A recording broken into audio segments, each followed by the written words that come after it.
Hello there. I wanted to take a moment to talk about a game that's coming to the end of its life. A game that I've had a lot of fun with over the past nearly 3 years now, Dragalia Lost. If I get to say just one thing about this game, it's that it's always felt refreshing to come back to after trying out other gacha games. It was really this breath of fresh air in a very predatory market, lacking in just about all the greedy practices that have become the norm in other mobile games. When you roll for a character in Dragalia Lost and get the character you want, you just have that character now. Compared to other gacha, there's almost nothing you have to do to immediately put this character on one of your teams.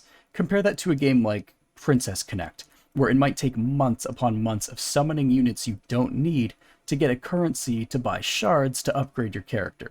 Or Fire Emblem Heroes, where getting just one copy of a character means you only need 10 more before you can use them in the arena effectively. In Dragalia, you get a character, that's it, they're yours now. Their kit is immediately available to you. I recently got a new healer for my water team, and within 10 minutes, that person was now on my team. You couldn't do that in most gacha. You have to grind, you have to unlock items for the character, you have to unlock their skills or rank them up or so on. In this game, your units all share equipment, worm prints, dragons, so you take out a character, put another one on, they're just as good. The bosses you fight in Dragalia were fun too. Coming from somebody who's played World of Warcraft for over a decade, a lot of the bosses felt familiar at times. Quite a few of them have mechanics you might expect to see in a dungeon or even raid boss, like take Tartarus for example, a boss fight where your ability to heal is blocked at the beginning of the battle until you open a portal, go inside, do a one-on-one fight, and then come out, and now you've cleared that debuff and you can heal again. Or you can choose to play really well, avoid damage, and try to push the boss to death before you actually need to heal. That choice is open to you, and something like that is not the norm in mobile games. Especially gacha games. Most gacha games, you fight raid bosses and it's just you auto battle against a boss and hope that the rest of your guild also does the same thing. In this, raid bosses are real time. You can join with other players and fight these bosses. It's really something different compared to other games in the market. And for those who like story and characters, Dragalia had plenty of both. Every new campaign stage pushed the story forwards. There was lots and lots to read if that's what you wanted, or you could skip through and just get a little blip about what happens if you don't care for that, but it is all there for those who are interested in it.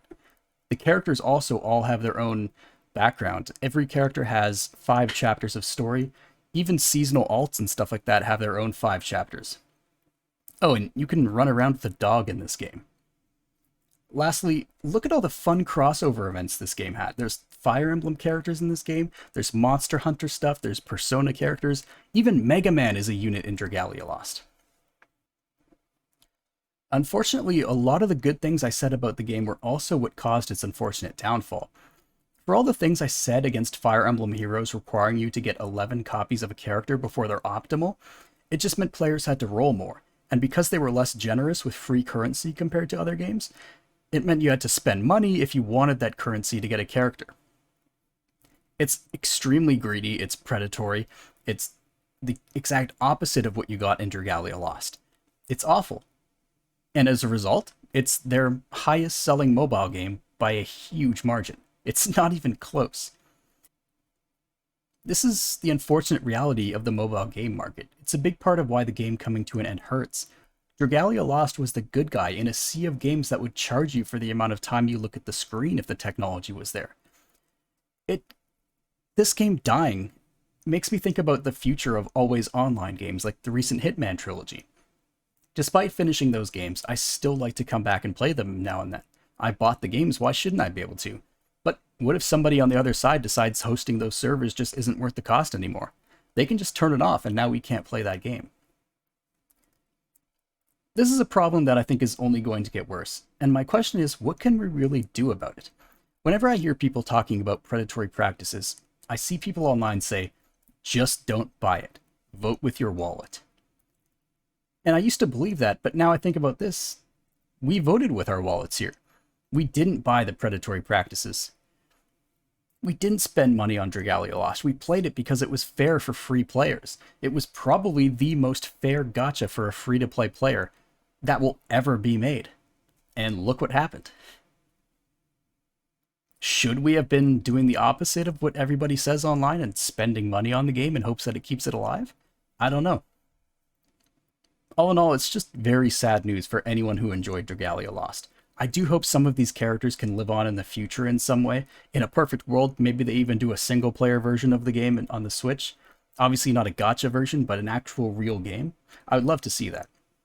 Keep those fun bosses, those interesting boss designs, and all the colorful characters and variety of characters, and let us play that. Maybe a third-person action game, something like that. There's definitely some options there, but I don't know if Nintendo would really invest in that after the game just died because people weren't willing to spend enough, but I can dream, right? Anyway, I just wanted to talk about this for a few minutes. Thank you for listening. Oh, and did I mention you can play with a dog?